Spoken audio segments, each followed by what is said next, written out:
नमस्कार। ज्योतिष शास्त्र में श्रद्धा और विश्वास रखने वाले सभी जातकों का पारलौकिक जगत चैनल में बहुत बहुत स्वागत है।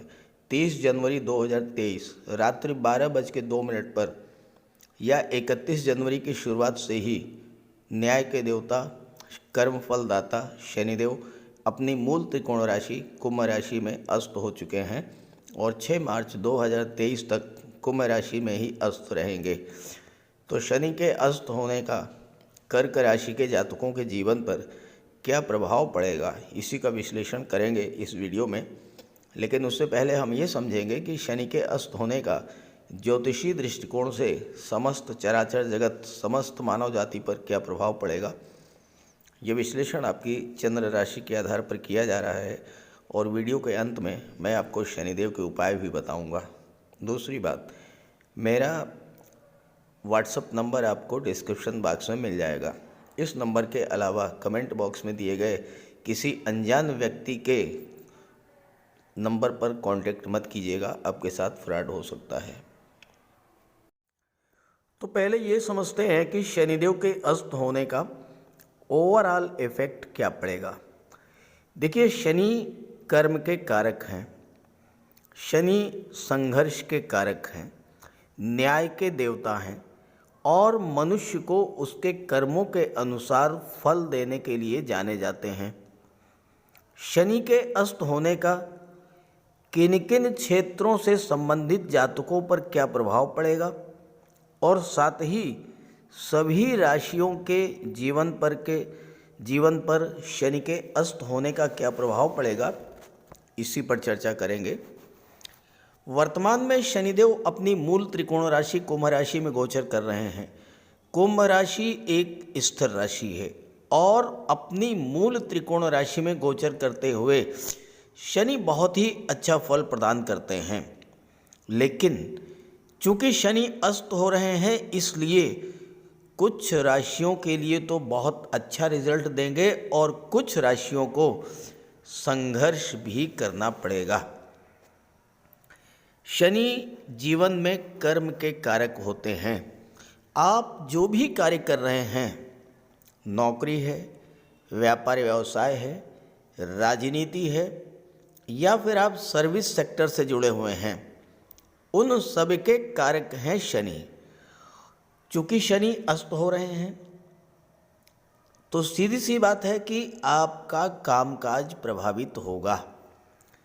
दूसरे शब्दों में, आप अपने कामकाज को गति देने के लिए ज़्यादा संघर्ष करने के लिए बाध्य होंगे। शनि न्याय के देवता हैं। आपका कोई कोर्ट कचहरी का मैटर है तो उसमें देरी होगी और बेहतर ये है कि कोर्ट कचहरी का मैटर जिसमें कोई फैसला आने वाला है उसे 1 माह के लिए टाल दें। अब जो लोग रियल इस्टेट से जुड़े हैं, प्रॉपर्टी डीलिंग का काम करते हैं, जो लोग गवर्नमेंट कॉन्ट्रैक्ट लेते हैं, कंस्ट्रक्शन का काम करते हैं या किसी तरह का कोई भी निर्माण कार्य करते हैं, उनके लिए ज़्यादा संघर्ष बढ़ने के योग बन रहे हैं। शनि के अस्त होने का एक सीधा असर पड़ेगा आपकी कार्यशैली पर। या तो काम में मन नहीं लगेगा या काम शुरू भी कर दिया तो बहुत जल्द छोड़ने का मन होगा। अचानक से आपको ये लगेगा कि अभी तक तो स्थितियां बहुत अच्छी थीं, अब क्या हो गया, एकदम से बदलाव क्यों आ रहा है। जो लोग मेटल और मेडिसिन से जुड़े हैं, चमड़ा, रबर, स्क्रैप, उनके कार्यों में भी संघर्ष बढ़ेगा। शनि का गोचर धनिष्ठा नक्षत्र में है। धनिष्ठा नक्षत्र मंगल का नक्षत्र है और धनिष्ठा नक्षत्र में ही शनि अस्त भी होंगे। धनिष्ठा नक्षत्र जो है वो डिफेंस, आंतरिक और बाह्य सुरक्षा, पुलिस विभाग, प्रशासन और न्यायपालिका को रिप्रेजेंट करता है। धनिष्ठा नक्षत्र मंगल का नक्षत्र है और मंगल इस गोचर काल में शनि से चौथे स्थान पर हैं। शनि कुंभ राशि में 11वें स्थान पर हैं, मंगल वृषभ राशि में है, दूसरे स्थान पर हैं। तो शनि से मंगल चौथे स्थान पर हैं। चौथा भाव क्या होता है? चौथा भाव होता है रिलेशंस का।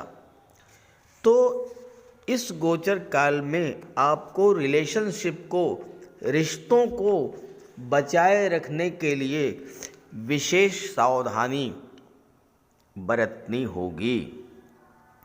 शनि का गोचर कुंडली के जिस भाव में होता है उस भाव को तो ये बल प्रदान करते हैं, लेकिन जिन भावों पर इनकी दृष्टि पड़ती है वहाँ की हानि करते हैं। लेकिन शनि के अस्त होने का सबसे बड़ा शुभ फल यही होगा कि कुंडली के जिन जिन भावों पर शनि की दृष्टि पड़ेगी वहाँ पर अशुभ फलों में कमी आएगी और शुभ फलों में वृद्धि होगी। और यही है शनि के अस्त होने का पॉजिटिव एस्पेक्ट। शनि के अस्त होने का सबसे बड़ा लाभ उन्हें मिलेगा जिन जातकों के जीवन में साढ़े साती या ढैया गतिमान है, मकर, कुंभ राशि या मीन राशि। कुंभ राशि में शनि अस्त हो रहे हैं। कुंभ राशि क्या है? कुंभ राशि है रहस्य और आध्यात्मिकता की राशि। जो धर्म अध्यात्म से जुड़े हुए हैं, ज्योतिष से जुड़े हुए हैं, उनके लिए शनिदेव का अस्त होना बहुत लाभ की स्थिति लेकर के आएगा। दूसरी बात, शनि अस्त होने पर यह भी संकेत देते हैं कि जीवन में कर्म ही सब कुछ नहीं है, धर्म और अध्यात्म का भी उतना ही महत्व है। इसलिए कुछ समय के लिए कार्यों को विराम दे करके आपको धर्म और अध्यात्म से भी जुड़ना चाहिए। ये है शनिदेव के अस्त होने का प्रभाव। अब बात करेंगे अलग अलग राशियों के जीवन पर शनिदेव के अस्त होने का क्या प्रभाव पड़ेगा। कर्क राशि के जातकों के कुंडली के अष्टम भाव में शनि का गोचर है। अब यहाँ पर आपको 4 बातें समझनी हैं। पहली बात तो ये है कि शनि के अष्टम भाव में गोचर करते ही 17 जनवरी 2023 से आप पर ढैया की शुरुआत हो चुकी है। देखिए, ढैया की शुरुआत तब होती है जब शनि का गोचर लग्न से चौथे भाव में हो या 8वें भाव में। तो शनि 8वें भाव में आ गए, ढैया की शुरुआत हो गई। दूसरी बात, जब शनि अस्त हो जाएंगे 30 जनवरी से 6 मार्च तक, इस पीरियड में ढैया का कोई विशेष प्रभाव आप पर नहीं पड़ेगा। तीसरी बात, शनि अष्टम भाव में बहुत अच्छा रिजल्ट देते हैं क्योंकि शनि अष्टम के कारक हैं। और चौथी बात यह है कि यहाँ पर शनि विपरीत राजयोग भी बना रहे हैं। कोई भी ग्रह छठे, 8वें और 12वें भाव का स्वामी होकर अगर छठे, 8वें या 12वें भाव में ही गोचर करे तो विपरीत राजयोग बनेगा।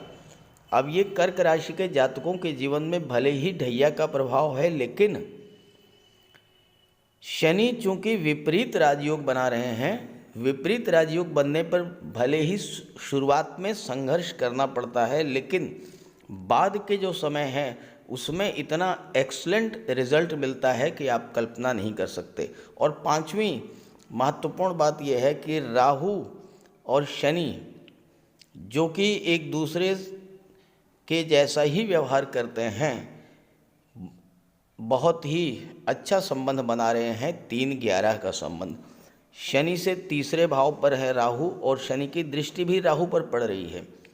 इसके साथ साथ राहु से 11वें पर है शनि। आप काउंट कर लीजिए, 1 2 3 4 5 6 7 8 9 10 11। तो राहु से 11वें पर हैं। 11वां भाव क्या होता है? लाभ। तो राहु के प्रभाव से शनि को लाभ होगा। और छठी महत्वपूर्ण बात यह है कि शनि और केतु के बीच त्रिकोण का संबंध बन रहा है। तो इस तरह से 30 जनवरी से 6 मार्च का जो समय है, ये कर्क राशि के जातकों के लिए बहुत ही महत्वपूर्ण होने जा रहा है। अब पहले बात करते हैं शनि और राहु की। शनि और राहु का संबंध एक ऐसा संबंध है जो व्यक्ति को अचानक से बुलंदियों पर पहुंचा देता है। चूँकि शनि कर्म के कारक हैं, राहु एक्सट्रीम के कारक हैं, तो इसका अर्थ ये हुआ कि शनि की दृष्टि राहु पर पड़ने से कार्यक्षेत्र में अपार वृद्धि होगी, और जब कार्यक्षेत्र में वृद्धि होगी तो लाभ में वृद्धि होगी। और लाभ के स्वामी हैं शुक्र, जो कि शनि के भी मित्र हैं और राहु के भी मित्र हैं, तो अचानक से धन लाभ का योग बनेगा। शनि राहु के संबंध बनने पर अगर आप ऑनलाइन बिजनेस या छाया संबंधी क्षेत्र जैसे कि फिल्म इंडस्ट्री, टीवी सीरियल या मॉडलिंग से जुड़ते हैं, सोशल मीडिया से जुड़ते हैं, पत्रकारिता से जुड़ते हैं, तो शनि राहु का ये संबंध आपको जीवन में सब कुछ देने वाला होगा जो आप पाना चाहते हैं। शर्त सिर्फ ये है कि आप खामोशी से अपना कार्य करते रहें और सीक्रेसी को मेंटेन रखें। शनि राहु के इस संबंध के बनने पर आपकी कैरियर ग्रोथ विदेश में होने का योग बनेगा, क्योंकि राहु विदेश के कारक होते हैं। अब इस विदेश का अर्थ ये हुआ कि अगर आप स्थान परिवर्तन कर लेते हैं या विदेश से ऑनलाइन संबंध रखते हैं, ऑनलाइन व्यापार करते हैं या ऑनलाइन एक्टिविटीज़ से जुड़ते हैं, आपको विशेष लाभ होगा। अब यहाँ पर शनि अष्टम में गोचर कर रहे हैं। अष्टम भाव को खराब भाव माना जाता है, लेकिन अष्टम भाव एक ऐसा भाव है कि अगर आप उस भाव से अपने आप को जोड़ लेते हैं तो आप ये समझ लीजिए कि आपके जीवन में बहुत कुछ आपको प्राप्त होने जा रहा है। देखिए, अष्टम भाव क्या होता है? गुप्त विद्याओं, गुप्त रहस्यों का होता है, रिसर्च का होता है, ज्योतिष, तंत्र मंत्र का होता है। अब आप इन क्षेत्रों से अगर जुड़े हुए हैं तो बहुत ही अच्छा रिजल्ट मिलेगा। शनि विपरीत राजयोग बना रहे हैं। अगर आप शनि से संबंधित क्षेत्रों, रियल एस्टेट, प्रॉपर्टी डीलिंग का कार्य करते हैं, कंस्ट्रक्शन का कार्य करते हैं, बिल्डर हैं, आर्किटेक्ट हैं, बिल्डिंग मटेरियल सप्लायर हैं, समय ये आपके लिए बहुत अच्छा जाएगा। अगर आप अष्टम भाव भूमि के नीचे की दबे हुए पदार्थों का है और उसका व्यापार व्यवसाय आप करते हैं, petrol, diesel, gas, mines, minerals, chemical products, medicine, rubber, scrap, transport या टूरिज़्म, इन चीज़ों से अगर आप जुड़े हुए हैं, या फिर आप ऑडिट के क्षेत्र से जुड़े हुए हैं, आप चार्टर्ड अकाउंटेंट हैं, या आप टैक्सेशन के क्षेत्र से जुड़े हुए हैं, आप टैक्स कंसल्टेंट हैं, तो इन सभी क्षेत्रों से आपको बहुत अच्छा रिजल्ट मिलेगा। राहु का गोचर दशम भाव में है। दशम भाव क्या होता है? आपके जॉब, कैरियर और प्रोफेशन को शो करता है, और राहु दशम भाव में बहुत अच्छा रिजल्ट देते हैं, क्योंकि ज्योतिष शास्त्र में दशम भाव राहु के लिए श्रेष्ठतम स्थिति होती है। और ये स्थिति आपके जीवन में 30 अक्टूबर तक रहेगी। 30 अक्टूबर तक शनि और राहु का ये संबंध बना रहेगा और आपको कार्य क्षेत्र में ज़बरदस्त लाभ देता रहेगा।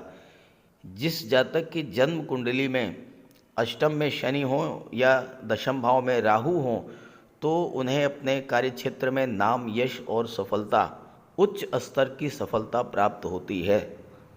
यहाँ पर राहु आपकी विल पावर को बहुत ही स्ट्रॉन्ग करेंगे।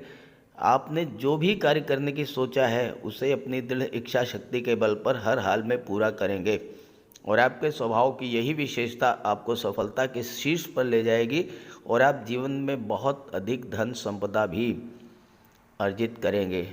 राहु आकस्मिकता के कारक होते हैं, राहु विदेश के कारक होते हैं, राहु विस्तार और एक्सपेंशन के कारक होते हैं। और अगर आप खामोशी से अपने व्यापार व्यवसाय का विस्तार करेंगे तो बहुत ही अच्छा रिजल्ट राहु आपको देने जा रहे हैं, क्योंकि केंद्र के भाव में अकेले राहु बहुत ही अच्छा रिजल्ट देते हैं।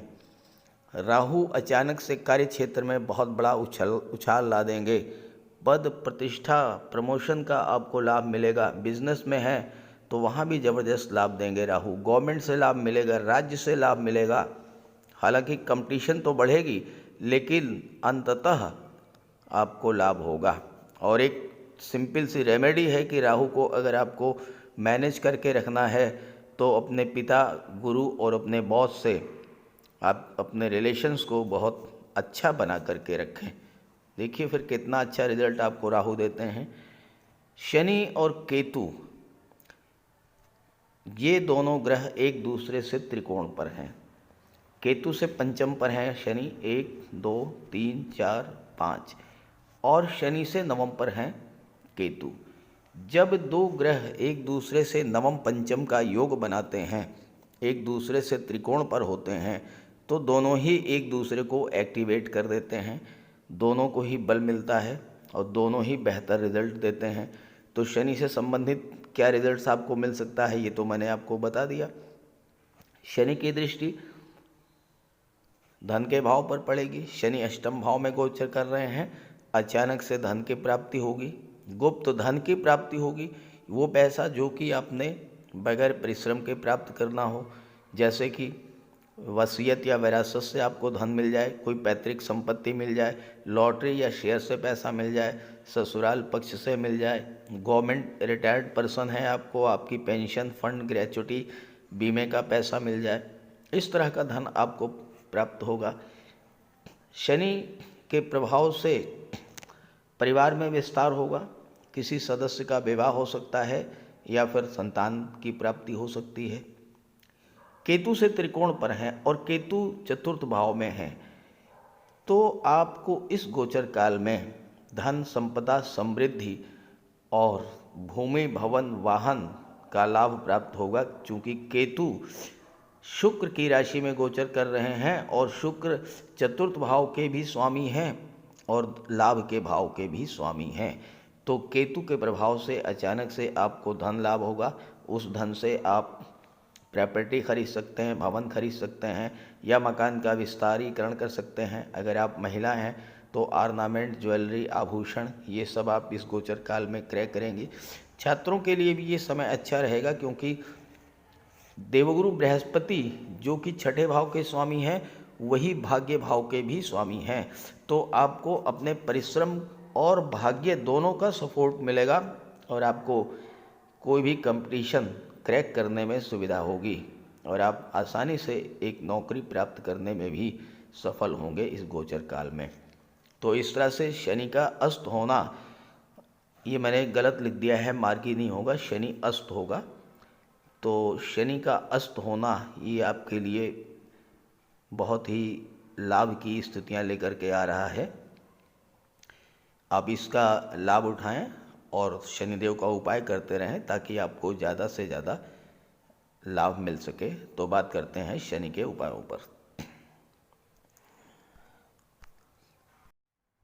ज्योतिष शास्त्र में कहा गया है कि शनि जिस पर प्रसन्न होते हैं, यानी जिसका शनि ग्रह मजबूत स्थिति में होता है, तो शनिदेव रंक से राजा बना देते हैं, और शनि अगर कमज़ोर हुए, खराब हुए, तो राजा भी रंक हो जाता है। शनि के मजबूत होने से लोहा, मशीनरी, कारखाने से जुड़े व्यापार में तरक्की होती है, कोर्ट केस में विजय मिलती है, कार्यों में सफलता प्राप्त होती है, सांसारिक समस्याओं से मुक्ति मिलती है। और शनि को न्याय का प्रतीक माना गया है। यदि शनिदेव मजबूत हैं तो आपके साथ अन्याय नहीं होता। जब शनि खराब होते हैं तो बड़े से बड़े कष्ट झेलने पड़ते हैं। तो बात करते हैं शनि के उपायों के बारे में। ऐसा कोई भी कार्य ना करें जो कि शनि को पसंद नहीं है। शनिदेव को इलीगल कार्य पसंद नहीं है। झूठ, फरेब, छल, कपट, धोखाधड़ी, बेईमानी, ये सब शनिदेव को पसंद नहीं है। शनिदेव को परिश्रम, अनुशासन और व्यवस्था पसंद है, तो ऐसे कार्य कीजिए। गरीबों की मदद कीजिए, बुजुर्गों, दिव्यांगों को भोजन दीजिए, वस्त्र का दान कीजिए, किसी ओल्ड एज होम में जाकर के, किसी अनाथालय में जाकर के दान पुण्य का कार्य कीजिए, तो इससे शनि को बल मिलेगा। अगर आपका शनि कमज़ोर है तो आपको कम से कम 19 शनिवार व्रत रखना चाहिए। और इसके साथ साथ शनिवार के दिन एक कटोरी में सरसों का तेल लेकर उसमें अपना चेहरा देखिए और उस तेल को किसी को दान कर दीजिए। इसके अलावा शनिवार के दिन एक पात्र में जल, दूध, चीनी, काला तिल और गंगा जल ये रख लीजिए। इसके बाद पश्चिम दिशा की ओर मुँह करके पीपल के वृक्ष को अर्पित कर दें। इससे भी शनि को बल मिलता है। शनिवार के दिन उड़द से बनी पंजीरी, पकौड़ी, चीला, बड़ा ये सब खाना चाहिए। सरसों के तेल में बने भोज्य पदार्थ ग्रहण करना चाहिए। इससे शनि ग्रह को ताकत मिलती है। केले का भी आप सेवन कर सकते हैं। और शनिवार के दिन कंबल, जूता, चप्पल, लोहा, काले कपड़े और नारियल जटा वाला ये भी आप दान कर सकते हैं। सरसों का तेल का दान कर सकते हैं। और अगर शनि कमज़ोर है तो आपको नीलम धारण करना चाहिए, लेकिन इसके लिए किसी आप योग्य ज्योतिषी की मदद ले लें। तो ये सब उपाय आप करेंगे तो आपको बहुत बड़ा लाभ मिलेगा। नमस्कार।